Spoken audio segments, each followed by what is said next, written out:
Well, guys, it's official. They're in some pretty serious trouble. And by they, I mean Ubisoft.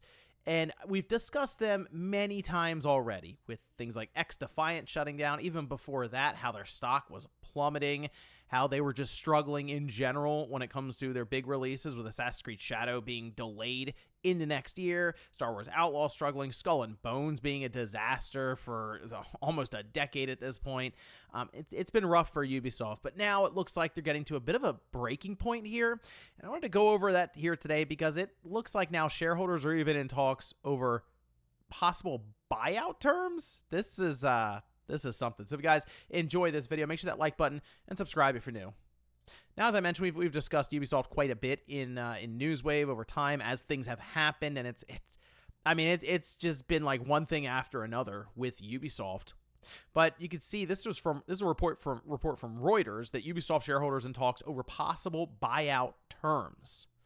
Now, the idea here is, as they sort of go over, the Guillermo family, which is the largest and founding shareholder, has been in talks with Tencent and other investors in recent weeks about funding a management-led buyout of France's largest video game maker. The people said, speaking on condition of being anonymous. Now, the thing with that is, if you remember I have it here. This is 2019. They were able to complete their fending off of Vivendi, who was, Vivendi was desperately trying, it seemed, to do a hostile takeover. They started in 2015, and it was just years and years of them trying to buy up enough stock and ownership of Ubisoft, I assume, to eventually have a majority vote and then take over. Like that's what they were trying to do. They saw Ubisoft as, I guess, a weaker target, and their ability to, with enough capital, to gobble up enough shares and then become controlling of that company. So fast forward now years later, the way they got out of this, by the way, was they partnered with Tencent. If you're Vivendi and you see Tencent become involved, okay, that's a little more difficult because Tencent's big, right? They're massive. So it's you see that happen, you're like, okay, well, we're going to back off of this now. And they did. But now we're to a point where it appears that Tencent is actually one of the main entities here that would be part of this, that would actually be working to maybe complete this buyout with Ubisoft. Now, here's the issue. And I'll ask you, okay, if you yourself were going to go buy a business, okay, that was not doing well, and the goal was to turn it around, would you leave all the leadership in place at that business? And you would just be kind of hands off with it. Most people, if they were going to make a serious investment and buy and then attempt to turn around a business, would probably not look to do that. They would, I wouldn't say clean house, but definitely look to remove some key figures and try to go in a new direction or do something to revamp it. Well, in this case, the Guillermo family has indicated that it would like to retain the control it has over the company, which also makes sure Just Dance, Far Cry, and Tom Clancy's video game series is part of a deal. Now, Tencent is currently the second largest shareholder in Ubisoft, all right? So it is kind of like they're sitting there wondering, okay, how would we make this happen exactly? Because that seems to be the holdup. Tencent may not really be interested in doing this if the Guillermo family is still going to be in charge, because, how do you have a lot of confidence in them at this point? Look, we're talking about like the stock market and stuff with them and then buying ownership. Guys, just look at this looks crazy, right? But the overall tracking of them over, this is starting back in 2009, but you could see a massive run up here as the Vivendi stuff was going down and it was buying all over the place, sure. But then it settled, and then we got to the point where Assassin's Creed Valhalla came out, and people just recently picked up on Ubisoft's troubles. Guys, this has been going on for years. Their struggles started at the beginning of 2021. It's just been downhill ever since. It's been rough sledding for them. And, there are many reasons why with Ubisoft. I know in the past year or so, it's turned into Ubisoft pandering in their games and that kind of thing. That's how it's been framed. But as I mentioned, guys, it's been going on longer than that discussion's been happening. So why exactly? Well, it's multifaceted, sure. You can look at the list of games that they've released since this was, again, 2021, right at the start, right? So Scott Pay, that's more fan service. I don't think they released that expecting it to do well. Far Cry 6 did end up selling 10 million copies, and I think that was mentioned by Ubisoft actually earlier this year. So it took a few years to get there, but I would say 10 million copies, while it's not the most in the Far Cry franchise, is good enough. So Far Cry, while it didn't light the scoreboard in terms of like critical acclaim, the review scores and stuff on fire, seem to at least sell. And that might just be even from just the name itself, that brand recognition. Then you see like Riders Republic. I don't know anyone who plays Riders Republic. I don't. I'm sorry. Just Dance, that's like a staple. They constantly do it. Monopoly Madness. Sure. And then like people already forgot about this one. Rainbow Six Extraction. That was terrible. That did not go over well at all. It was gone quick. Roller Champions, kind of same deal there. Mario Rabbids Sparks of Hope. That should have been an easy slam dunk for them. The thing's $15 now.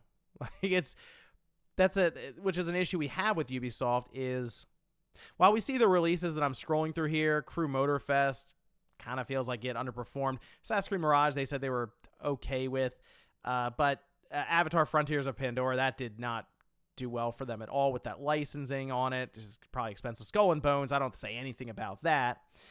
X Defiant, they're shutting that down next July. So it didn't work out for what was basically a copycat they were attempting to do of Call of Duty to try to grab that attention. Star Wars Outlaws has not performed well, and that has an expensive Star Wars license attached to it. And I mean, Assassin's Creed Shadows is now in February. So that's going to miss the holiday season. You kind of see the idea here. It's been a lot of, I think, seemingly mismanagement in the background trying to figure out this path of live service while also still trying to work live service in to many of their single-player games. That's been a complaint we've had of Ubisoft for a long, long time now, which I do think the open world setup has kind of grown tiring for people, and how Ubisoft does the map with points everywhere. It's very fatigue-inducing. And they're like, oh yeah, you could skip some of this stuff for $10. That's...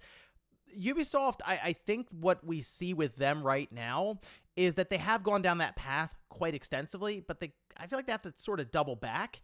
And they, out of everybody in the industry right now, needs to think more about making like shorter, smaller, higher quality experiences and try to get that going again. Like if you release a Splinter Cell, which they're doing a Splinter Cell remake, it doesn't have to be this big, bloated, open world game. It's okay if it's 15 hours, but it's like high quality 15 hours, start to finish. That's fine. In fact, I would say Splinter Cell fans are probably hoping for that over opening a map and just seeing points everywhere for no reason at all. But on top of that, I mentioned Sparks of Hope being one, and the thing that always would come up, Sparks of Hope, or even Prince of Persia, The Lost Crown, which can we all just agree that it's a good game? Like this, I don't know why this is still kind of a conversation at times, but it's a 2D game. It already went through it when it came out. Now it's like $20 or less. Yes, it's worth picking up at that price, but that is a legitimately good game that Ubisoft released earlier this year. And when I talked about it, the discussion was it's going to be cheap in a few months. Why would I buy it at launch? And technically they're right, because I saw it on sale at Cyber Monday at like 16 or $17 physically. So they're not wrong. Same thing with Sparks of Hope. Well, that's the other thing with Ubisoft is they have this this reputation of their games come out, and then in a month or two, it's like 30% off. And why would you then buy it at launch? Which, I mean, hey, technically that's good for the consumer because you're getting these games cheaper. I get it. But Ubisoft would like to make money so that they can then make more games. And that's kind of the hang up right now is they're in this sort of spiral, this downward spiral, where people just assume that their games are going to go on sale eventually. But if they don't go on sale, people continue to hold out. So Ubisoft just has this reputational problem, and their resolution, or at least their what they believe to be the fix, is Assassin's Creed, and that's what they're like quadrupling down right now based on reports in the background. Now, can Assassin's Creed sell well? Yes, Assassin's Creed Valhalla made $1 billion. However, that was during the pandemic when a lot of things were inflated. And again, you look at their chart right now for stocks, that was like when it was really like cruising along. They were doing well then, and then it was just downhill really after that. I think a lot of these companies haven't accounted for that time period still to this day. Think about how many games got greenlit around that time, and they're still not out yet with like 5 or 6 year development times. So Ubisoft, in the background, a lot of Assassin's Creed. Let's go for it. Just that's it. At one point, it was discussed that they had like 8 Assassin's Creed games in the works, which is crazy, but I guess in their mind, if that's what works, it works until it doesn't. And that's kind of where we are now with them and Assassin's Creed Shadows. So I kind of think right now for Ubisoft, a lot hinges on that game. They pushed it into February. They're missing the holiday season completely. By the time the next holiday season rolls around, hey, I just talked about the reputation. The game will probably be $30, right? So if the game comes out and it's good, it's high quality, people really like it, okay, maybe it'll sell well. The problem is right now it's behind the 8 ball immediately with the online discourse around that game.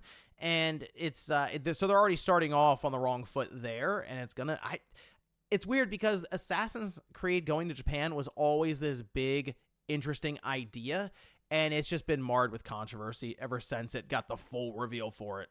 So it hasn't been great conversations around it. And Ubisoft's just trying to keep their head above water to talk about the game itself. So I mean, I'll check it out when it releases in February, see what we have, just as the game. Is it actually good? Did the time that they had to delay it and push it out a few months actually let them work on the game and make it better? But now the fact that we're talking about buyouts within Ubisoft, it does make me wonder, based on what they're doing here with that game and maybe some stuff internally, if they themselves are shaken with confidence currently. It's when you have the value of your company has tanked more than 80%, that's got to weigh on you. And yeah, you go, oh, how do we get out of this? Maybe somebody wants to buy us. So Tencent out there waiting in the wings, maybe, but is it worth keeping the Guillermo family in charge? I mean, if you're going to put up billions of dollars, you probably want a bit more control, and that's sort of what Tencent would have to do. Now, the other thing with this is if Ubisoft did face a buyout, I kind of feel like the IPs are worthwhile. I don't know if the 19,000 employees they have are, and that clearly would lead to mass reductions at Ubisoft. I mean, you would probably hear about, I'll just say that, like 50% of staff going away. Like we're talking like 9,000, 10,000 people being laid off, something crazy. And then probably just trying to refine everything down to a couple of games in development at a time and focusing on the big money IPs. And that's probably what would end up happening. So, man, Ubisoft's they're in trouble, just flat out. And it's kind of a shame. I know it's popular to really like hate on Ubisoft and dunk on Ubisoft constantly now. I'm telling you, there was a time where Ubisoft would show up with games and you sat up and paid attention, and it was definitely during like the Xbox, GameCube, PS2, and then it's the Xbox 360, PS3 generation. That like 10-year span was crazy for Ubisoft. It really was. But then I look up and down the list and I realize, wow, Rainbow Six Siege is 8 years old, more than 8 years old. We used to get Rainbow Six games every other year back in the day, and now it's like, yeah, hopefully we get one before the end of the decade or decade for how old the game is. It's man, it's weird. Shame too.